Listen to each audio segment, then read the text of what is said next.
What's up? Jeff Bryant here, back with another review, this time on the snow side of things with an in-depth look at the Polaris Matrix Boost. I had a monster review slated for this one, but decided to totally scrap it for two reasons and instead tighten my aim a little bit. I made the decision to focus more on what I feel the other gear reviewers on YouTube and elsewhere missed about this sled as opposed to a generic review on the chassis and motor package. Here's the deal. In a nutshell, all the sleds these days are really, really good. If I spend my time just saying this, I feel that you, the viewer, wouldn't learn much of anything new here. I have more experience on boosted sleds than most, dating back to roughly 2015, so I felt my thoughts on the sled could instead focus on the nuance of the Polaris Boost, as opposed to just blabbering about how good sleds really are these days. Second, I know a lot of people are wondering what to buy for the upcoming season, or maybe during the summer. Do I buy a 9R? Do I buy a Boost? Or do I just go buy a normal 850? Again, if you're sticking with Polaris. I try and answer that question, being I've ridden all three.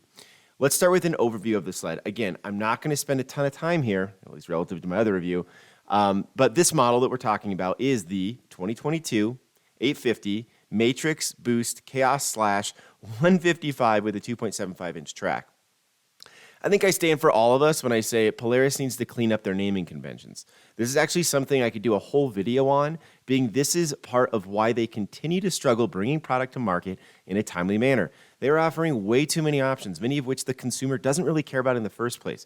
This makes their order fulfillment and inventory management far more complicated than it needs to be. Polaris, take a page out of Tesla or Apple's playbook. Whittle down your offerings and everyone will be happier, from the consumer to those who work at your factories to your shareholders.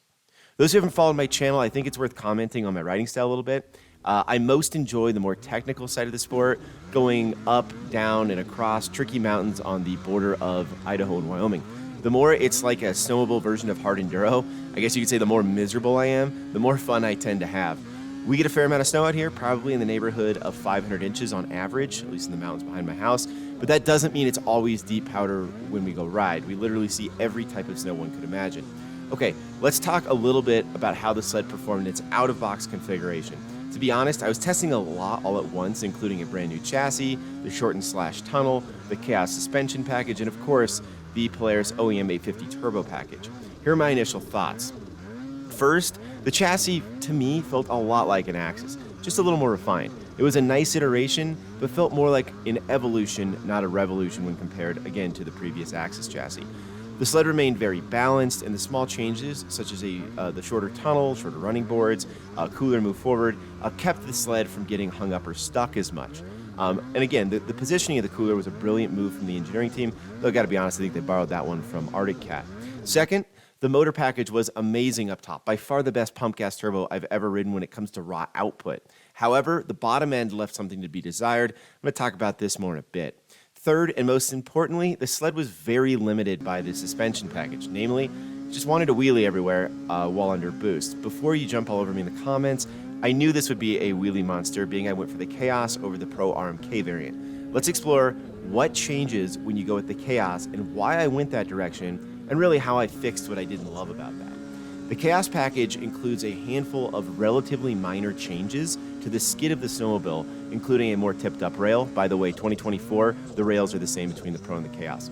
A longer front track shock, a longer limiter, and a softer rear track shock. The idea here is twofold. First, it's a package that allows the rider to more easily lift the skis. Second, it should also allow the front end of the sled to feel a little bit lighter and more playful on the snow with that longer front track shock and limiter configuration. So why did I order a package that sounds terrible for a high-output turbo sled? Well, we're going to have to get into the weeds a little bit and talk about how suspension works to answer that question. But the biggest problem I've experienced when riding turbo sleds, one of the biggest anyway, is that they often feel a lot heavier when riding at slower speeds. This isn't because they're actually heavier, they're modestly heavier, like let's call it 10 pounds. This is because they transfer weight more slowly at the bottom end of their RPM range, leaving more weight on the skis for a longer period of time. This is especially notable during more slow-speed technical maneuvers.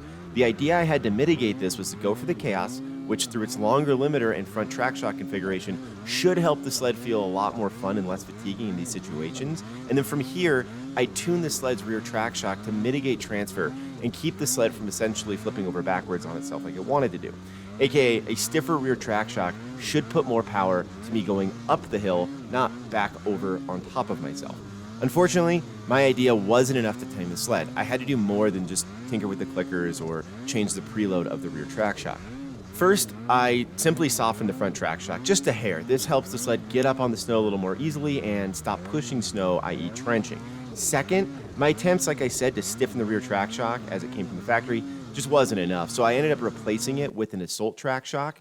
It's a much better shock, to be honest. It's got the needle valve to help prevent bottoming, and it had a stiffer spring rate to begin with on that shock. Those looking to do this on the cheap, just go find a stiffer spring from either a Pro or an Assault. You can also buy them from Polaris.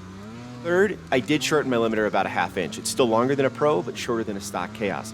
All these changes really helped immensely, especially in the more technical, gnarly, steep terrain when I'm really into boost and I'm riding hard and aggressively. But I'll be honest, at low RPM, low speed, even downhill powder turns, the sled feels a lot heavier than a normal normal 850 or a 9R. This is until I'm well into boost. So to be clear, again, this is mostly due to how the sled is transferring weight and how it carries more weight on the skis while not under acceleration or while under low acceleration. I'm sure there's more fertile ground here. I'm going to keep exploring and keep improving the ride of the sled, but I also know I'm not alone in these thoughts. I've had a number of friends run the exact same sled, very experienced riders, all have come from aftermarket turbos on, say, the Axis chassis, and they all feel the same way. The Axis chassis with a turbo on it felt lighter at low RPM. So we've got to do some more exploring. We've got to figure something out that isn't total wheelie happy craziness, but also doesn't feel like a boat anchor at low RPM, and it just makes you more fatigued through the day.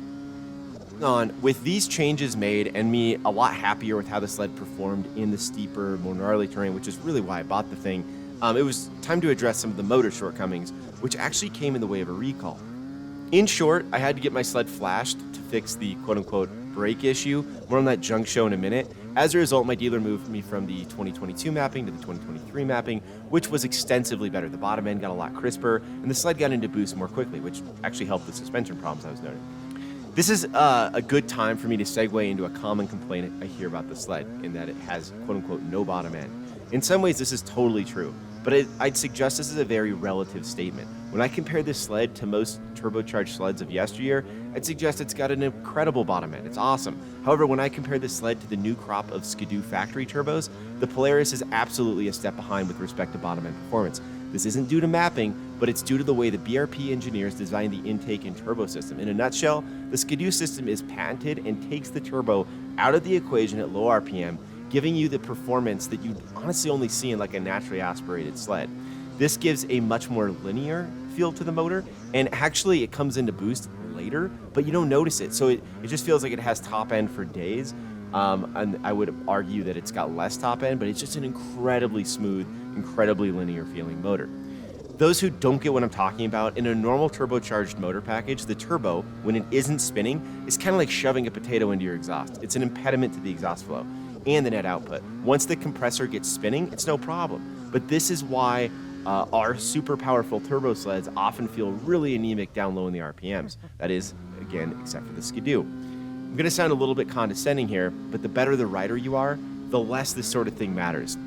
You're able to stay more aggressive with the throttle and the brake and ride the sled in a very committed fashion, and it really just gives back in spades when you do that. However, I don't care how good you are, it's still going to fatigue you more to have a sled that requires more input at low speed to get it to do what you want. Remember, this is what I was talking about with respect to the skid and the way the entire sled feels heavy. The motor package, clutching, mapping, and suspension all weighs in to create that feel. So why not just go for Skidoo? They seem to have a better motor package, right? Good question. While the Skidoo may have Polaris beat when it comes to low RPM performance and a slick intake and turbo design, I'd even say they have an amazing motor. Polaris is the clear victor to me when it comes to outright performance of the entire package in more technical terrain. The motor's brilliant up top, and in the mid-range it's great too. The chassis feels like a race car in that it's super responsive and rigid, and I just flat out ride better on the Polaris chassis. That's not to say people can't ride well on the Skidoo. I know, with Jay and Blaine personally, they crush. There's plenty of great riders who crush on Skidoos. I'm just not one of them. I know I'm focusing on a lot of what I don't like, because as a much wiser man told me one time, it's much easier to feel a headwind than a tailwind in life. But I want to be extra clear. This is the most capable sled I've ever ridden in my entire life. I'm riding better now than I ever have. Just because there is room for improvement doesn't mean this is a bad snowmobile. But with that said, I'm going to keep complaining. Kind of a joke, but like there's a lot for me to talk about in this space, and I always like to innovate, make things better, and talk about what could have been improved. It's honestly my day job, so I guess it bleeds over to my reviews as well. After 400 miles, a couple things popped up, and this was in the name of a bunch of recalls. It was a total junk show. There were 3 recalls that came up. Polaris didn't have the parts to them. I kind of had to like either decide, do I go ride the sled knowing there's a recall on it? Do I wait around? Do I try to source the parts from a third party, which I tried unsuccessfully? Since I've got everything fixed and I've had 0 problems with the clutch, that's great. I did get the fuel pump recall done, and I actually had to get it fully replaced down the road, and it's still having problems. It's not terrible, but it's not ideal. And the brake problem they fixed with the reflash was a joke. I can't believe the lawyers let them get away with that. The brake is clearly rubbing the pad in a way that it shouldn't be rubbing. You can hear it. I've made some changes to the brake lever to try to absolve this. Didn't totally do it, made it better. And just as proof for this, in 2024, they did change the brake caliper, which I would argue would suggest they should change all of the brake calipers for these sleds because there's an actual fire risk here. Moving on to one other problem I've had, really has to do with the way the sled just drinks gasoline. I mean, I've had turbo sleds before, and I would argue this one is, let's call it 10% worse than any sled I've owned before. Maybe it's because I'm riding stronger, I don't know, but others have noted the same thing. I'm lucky to get 40 miles out of this thing if I'm riding hard, and that makes the need to carry gas really high. Unfortunately, the tunnel's not all that strong, and if I were to put 3 gallons of gas on it, I feel I would crinkle the tunnel. I've already had friends do this, so you gotta stiffen the tunnel. I just would like to see Polaris come out with honestly different modes, like an econo mode, where I could kind of keep it in that for the, let's call it second half of the day to extend my ride time, something similar like that. The other thing I've had problems with still with the fuel pump is the last gallon of gas is really not all that useful. It'll throw a low fuel pressure code. This is just because gas isn't getting into the fuel pump like it should. I realize it's kind of being nitpicky, but my other sleds, I've been able to run the damn thing out of gas. And for whatever reason, this one, you got to really take care on that last gallon and just use it to get out. Final issue, it does appear I've got a compromised crank seal at 800 miles. Good thing I have warranty. It's not the worst thing in the world, but again, these are $22, $23, whatever $1,000 machines. I would love to see more durability here. Recently, I did throw a set of silver weights in the sled. Worth noting for the channel, they were free. They were given to me. While I wasn't a fan, honestly, of their blue spring, I did love their weights. I was able to run less weight than stock and increase my RPMs to a consistent, say, 8,400. The entire map feels super clean and crisp. It's really easy to ride, and this change was a nice iteration. So here's a big question I'm going to get. Hey, Jeff, would you buy this sled or the 9R? Thankfully, my best friend has a 9R, and I do have a little time on it. Maybe I'll do a head-to-head review in the coming weeks, but until then, here are my initial findings and the let's call it my answer to the most asked question in the Polaris forums. To start, the 9R is an incredible motor. In a number of ways, the 9R is the logical package for any technical rider living out west. In other ways, the turbo is impossible to beat, especially as you go up in elevation. Here's how I would suggest people decide. First, if you ride above 9,000 feet and it snows more than 400 inches a year, it's really going to be tough to beat that turbo. That said, I do have a really good buddy on the 9R above 10,000 feet, and he wouldn't go back to his old turbo sled. Take that for what it's worth. If you are heavier, I think the turbo is a better option. It just puts out more power, again, up high. If you are a glutton for raw output, the turbo is easier to turn up, again, through like aftermarket flashing, and just get more power out of. If you're newer to the sport, let's say if you're like a solid intermediate or lower, I'd go 9R or even a dead stock 850. It's just an easier sled to ride. If you're a lighter, the 9R is a better option. Again, given all the low RPM, let's call it fatigue issues you're going to have on the boost. If you're right under 5,000 feet, the 9R is going to be a better option. If you like a more playful feeling sled, if you love downhill powder turns and you find yourself at the lower end of the RPM range more, the 9R is just flat better. I'm around 6,000 to 9,000 feet most days, meaning it's really a toss-up. Lars on the 9R, he's about 50 pounds lighter than me, and we can go kind of tip for tat on lines all day long. If we switch sleds, would that still be the case? Probably. I still think the 9R is easier to ride, the turbo more capable. This is especially clear the deeper the snow gets. Overall, it really does come down to personal preference, and I do want everybody to hear there's more of a learning curve to riding the boost than the 9R. Take that for what it's worth. This brings me to one of the other big questions I sought out to answer as part of this review. Is the sled worth it? Boy, it's a really tough call. Sleds are flat expensive these days. Hell, life's expensive these days. I bought my first Pro RMK in 2015 for under $10,000 brand new. This sled was $21,000, and the 2024 launch suggests this will be closer to $23,000. That's without tax. Inflation can be cruel, I guess. This isn't a political channel, but modern monetary policy certainly has a lot to do with the rise in prices here. The other part of the price increase we've witnessed is fueled by us, the market. We want what can only be described as helicopter-like performance for like the price of a Kia. Remember, a naturally aspirated Khaos is now like, I don't know, $17,000. Is it worth the $4,000 to $5,000 to have the turbo and all the fun of that, or the 9R? I think it is. Speaking of that, by the way, I also think the gauge is worth it. It's $1,200, but it's awesome. The bigger question is, does a stock 850, like just a bare bones one, is that a good enough performer to just go buy that and not spend the extra cash? I don't know. I can't answer that. We're already spending so much money, it just feels like, what's another couple $1,000? I mean, I know I sound crass and privileged, I guess, when I say that. Maybe privileged is the wrong word, maybe dumb. But, snowmobiling's always been a pricey sport. And considering what other, power sports cost, I don't see this being egregious. Like if I were to go get into, let's say, track car or sport car racing, it'd cost me a lot more money and be a lot less fun. The only thing I'd really like to see an improvement here on is the durability front. Believe it or not, I can stomach 25 grand into a sled if I know I can get like 10,000 miles out of it with only basic maintenance, let's say. But that's not the case. A dirt bike I can put 1,000 hours on if I really want to, if I keep up with a reasonable, cost-effective maintenance schedule. A sled is ready to be taken to the dump at, 350 hours? I hate this part of it. So I know it's snowcheck time, and I know a lot of people are going to be like, hey, what are you getting next year? My suggestion to anybody listening to this, watching this, is don't snowcheck. The economy is not what it was a year ago. Interest rates are rising. Snowchecks are currently on dealer floors from this year unclaimed.